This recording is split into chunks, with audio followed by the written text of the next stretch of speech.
কালকে রাজ্যের বাজেট পেশ হয়েছে, যেখানে বাজেটের মধ্যে আশাকর্মী অঙ্গনকর্মীদের 5,000 টাকা বাড়িয়ে দিচ্ছে, সিভিক ভলেন্টিয়ারদের 2,000 টাকা, মেয়েদের সিট সংরক্ষিত করেছে 33% যে কোনো চাকরির ক্ষেত্রে। যেখানে ছেলেরা জেনারেল কোটায় ছিল তাদের আরও কম্পিটিশন, তাদের আরও টাইট হয়ে গেল। এবং বার্ধক্য প্রতিবন্ধী ভাতা এদেরকে মানে বিধবা ভাতা এদের 1,000 টাকা বাড়াবার কথা ছিল, কিন্তু 500 টাকা বাড়িয়েছে। কিন্তু সংখ্যালঘু মুসলিমদের বাজেটের মধ্যে যে মাদ্রাসা যে ছিল সেই বাজেট কমিয়ে দিয়েছে।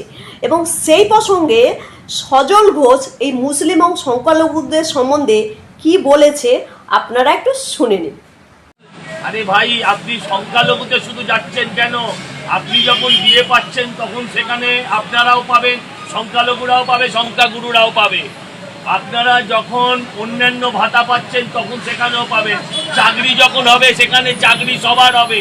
শুধু এই সংখ্যালঘু সংখ্যালঘু সংখ্যালঘু করে হিন্দু মুসলমানকে আলাদা করার এই মানসিকতা দূর করা উচিত। সাধারণ মানুষ, নিম্নবিত্ত মানুষ এবং যারা ভবিষ্যতের আগামী প্রজন্মের যারা নাগরিক তাদের সকলের জন্য, বার্ধক্য থেকে শুরু করে শিশু সবার জন্য এই বাজেটের কোনো তুলনা হয়।